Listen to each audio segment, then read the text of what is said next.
Hey y'all, and welcome back to CC Convos. Today I'll be giving an update on my Monstera propagations, both my Thai and my regular Monstera. Today is going to be a pretty quick update, so if you want to see more in depth, go look at my other videos so you can kind of see the process of where I'm at right now. So for the Thai, it's been taking a long time, and I originally had 3 cuttings, and one of the cuttings died, and one of them is showing pretty good signs.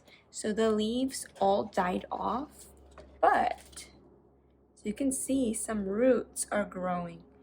The longest root is about 2 inches, and there's just 2 roots and a little knob that kind of looks like a growth point.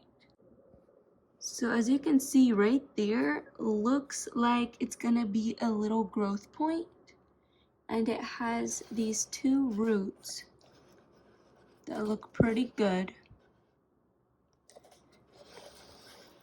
I'm thinking pretty soon I'm going to transfer this cutting that's already rooting into some pond so that the roots don't rot.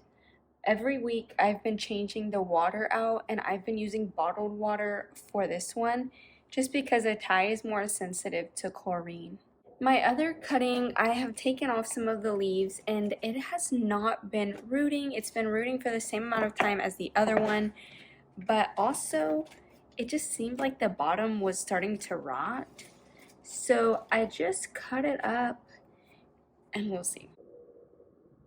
I don't even know if I cut this one right, but it has like a little area where a growth point can grow, but like I don't know if it has the area on it that will grow roots. So this one has done nothing, but the leaf, it's okay. It's still pretty green.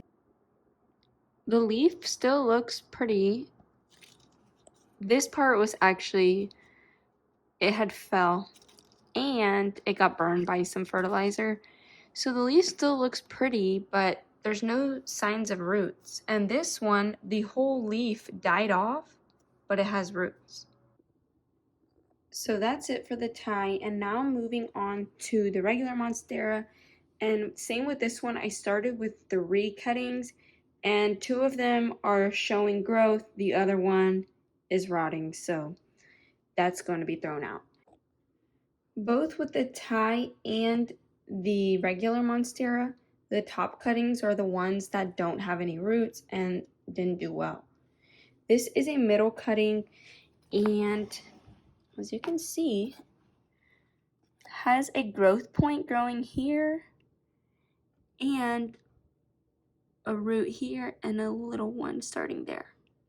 This cutting doesn't look as healthy, even though I am changing it out weekly. Kind of has a little bit of like black parts on it. I don't know if that's rot or what, but this is a pretty big base. As you can see, that's pretty thick. So it's a lot harder, and this leaf is showing some signs of yellowing.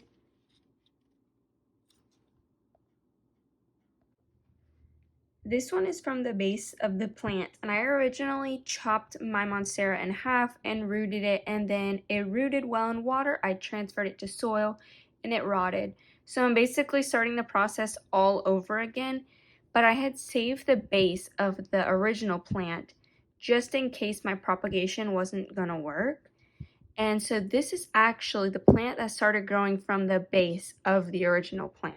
This one is starting to show some signs of yellowing, and I think that is just because this is quite a bit of leaves to support when it had no root system.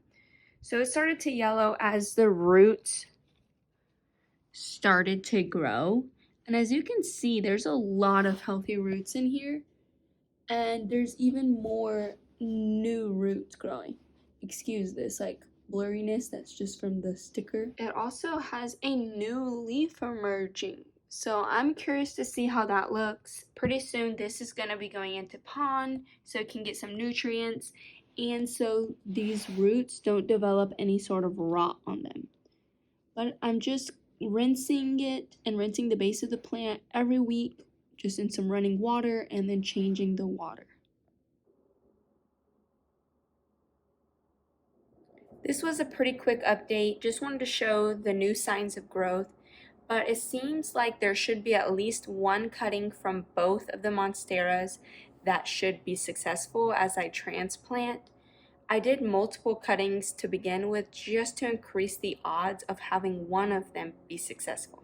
The next video I'll upload is me transferring these to Pawn, and for me it's really hard to find good videos or like how-tos for Pawn. So for me, I'm thinking about either getting a self-watering pot or making my own type of version and getting Pawn and planting the Thai in it. And I think I'm gonna plant it as it has like 2-inch roots because I've seen some people actually propagate plants in Pawn. So I feel like that might work because it will help it hopefully not get rot and supply it with those nutrients since it is a pretty slow grower. The other Monstera that has the new leaf emerging, I feel like that one's going to be really successful. So I'm going to transplant that in Pawn. And I have a couple of cuttings that I'm thinking about transferring as well.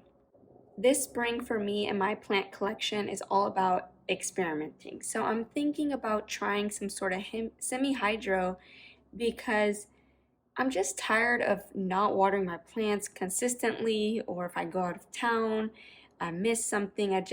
I want something a little bit easier and something less prone to bugs and rot because I've had a big issue with root rot this year. And I don't feel like I'm an overwaterer, but I do think I go on more of the not watering as much, like I let it dry out more, but that makes it inconsistent. And I did hear that sometimes when you don't water it as consistent, the roots they get really dry, and then when you water it, those roots actually died, so they're more prone to rotting. Up here, I also have a baby Monstera cutting that's rooting, a begonia that I'm rooting, and that is my Adansonii. Looks a little sad because my cats keep biting the new growth off of it. But thank y'all for watching, and I hope you enjoyed this short video. Please join me back in my next video when I get Pawn and repot up my propagations and both of my Monsteras, and I'll see you in my next one.